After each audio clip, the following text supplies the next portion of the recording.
Hello, hello. I'm here today to tell you all about a very important topic, anime. More specifically, the Japanese animation industry's big problem. For those who don't have the faintest clue what I'm talking about, anime is Japanese animation, such as popular titles like Naruto, One Piece, Dragon Ball Z, Sailor Moon, Full Metal Alchemist, and one of the most well-known, Pokemon. Unlike cartoons in the USA, anime is, for the majority, all hand-drawn, every frame. Seasons usually last for 12 to up to 24 episodes on average, and each episode is around 24 minutes in length. That is a lot of art that needs to be drawn. These frames are drawn by hundreds of animators that have the skill and dedication to the craft. But the problem is that they are hardly being compensated for their work. The anime industry makes billions of dollars every year, and yet hundreds and thousands of animators are living in poverty. The big question? Why? It's a simple question, but it doesn't have a simple answer. Or does it? I believe that Japanese animators are being used and abused for their hard work without adequate pay or working conditions, and that this is what needs to change in the ever-growing anime industry. The industry shows that it can be very lucrative, but why not for the people making it possible from quite literally behind the scenes? Now let's get a little context. What is the history of anime and its animators? How did it get to be where it is today? Well, it starts off with the first anime to ever exist, Astro Boy. You might recognize it from the 2009 animated film under the same name featuring Freddie Highmore and the one and only Nicolas Cage. It first aired in 1963 and quickly became a classic. A quote from Matthew Payne in the North Texas Daily says, "The creator, Osamu Tezuka, undersold his show to get in on TV and took a huge loss in profit. To make up for that deficit, merchandise was sold, and astoundingly, it worked for profit. While this was wonderful news for Tezuka, it unfortunately set an industry standard of maximizing profit by minimizing production cost." This is what started the problem that animators have had for the past 60 years, and it all started with the very first anime. Because of course it did. It's terrible to think that it has gone pretty much unchanged in over half a century. This is unhelped by the fact that Japan is one of the harshest work environments in the world.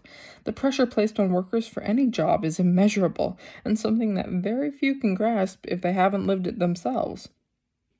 In an article titled "Sweatshop Animation" from an anonymous student at Penn State, it's well known that Asia in general, but especially Japan, has a gigantic problem with overwork, with workers constantly expected to work overtime that can in some cases go up to 80 or even 100 hours in a week. According to the survey by the Japanese Animation Creators Association, over half its correspondents reported that they had 4 or fewer days off per month, including weekends. This can become even worse when an animation studio is under a looming deadline, with employees just staying at the studio to work and sleep and never going home. They can be called on to show up when the studio needs them. Sometimes animators end up committing suicide. They go on to give a quote from a French animator, Thomas Romain, detailing that Japan's culture as a whole brings up issues that move to the workplace, not just in the workplace itself. This contributes to the why of the conditions for animators not changing. When old, sometimes toxic traditions and culture merge to an already tainted animation workplace, things will only get bad and have a hard time changing. Now that you have some background, here's some current events. A good place to start is the amount of backlash that studios get from their own workers. The animators in this industry aren't just sitting still through all of this. Hundreds have given countless interviews trying to expose all the bad things happening to them and people just like them. With an average annual salary of 4,408,000 yen, or about 40,000 US dollars, 3,328 yen, or 30,000 in 2015, and 2,552,000 yen, or $23,000 in 2009. According to Brian Ashcraft at Kotaku.com, with the oldest workers ages 40 to 50 making the most. around $45,000, and the youth, ages 20 to 25, making around only $14,000. This is a hard life to live with such little income, especially in this wonderful pandemic that we are living in right now. They really have to stick through the hardship in the beginning if they want to see any real decent income in their mid-years. This isn't something to look at and be happy about. The majority are living in poverty in some of the biggest and most expensive cities in Japan, like Tokyo and Kyoto. The animators just starting in the industry are known as in-between animators, and in an article by Eric Margolis from Vox.com, in-between animators earn around 200 yen per drawing, less than $2. That wouldn't be so bad if each artist could crank out 200 drawings a day, but a single drawing can take more than an hour.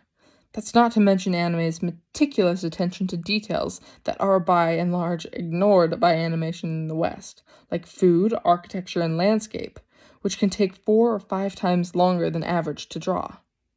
Just imagine sitting and drawing these detailed drawings every day, all day, just for mere pocket change per drawing.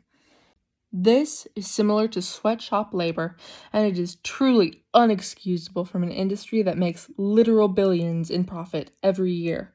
It takes talent to create art, and even more dedication to do it for hours a day working as a freelancer without a salary pay, as most animators are. Freelance, 50.5%, 37.7% in 2015, by Brian Ashcraft. An interview from a paper by Ben Dooley and Hikari Hida for the New York Times states that was the case for Ryosuke Hikarimoto, who decided to quit the industry after his first child was born.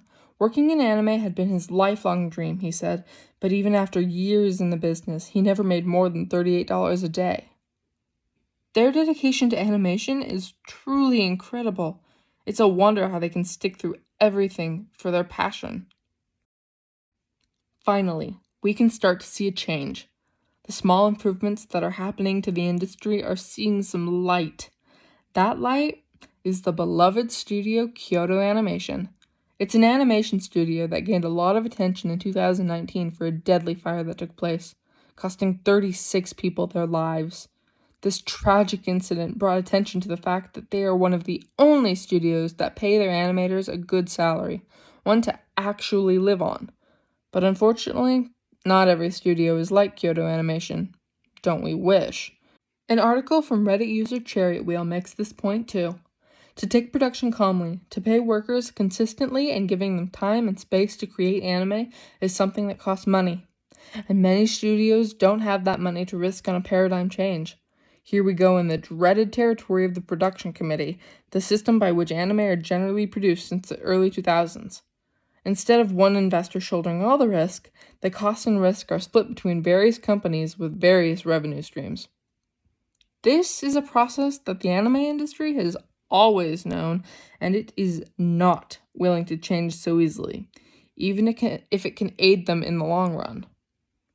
I believe that the evidence is stacked against the work practices of these animation studios, and it is something that needs to be addressed as soon as possible. All these sources have proven the same point, the need for change. From the very beginning of anime, the animators haven't been a priority to the companies they work for. But why should it continue? The anime industry is getting more profitable every year, so why can't they pay their animators a reasonable, livable wage like Kyoto Animation does? I think that the answers for that lie in Japan's traditions, workplace culture, and the people behind the anime studios themselves. Getting to the bottom of those can lead to a better understanding of why animators are treated so poorly, even if a lot of those animators won't address it themselves out of fear or shame. The future relies on us and what we can do to help. Even if it's small, it isn't insignificant. Thank you for coming to my TED Talk, and good night.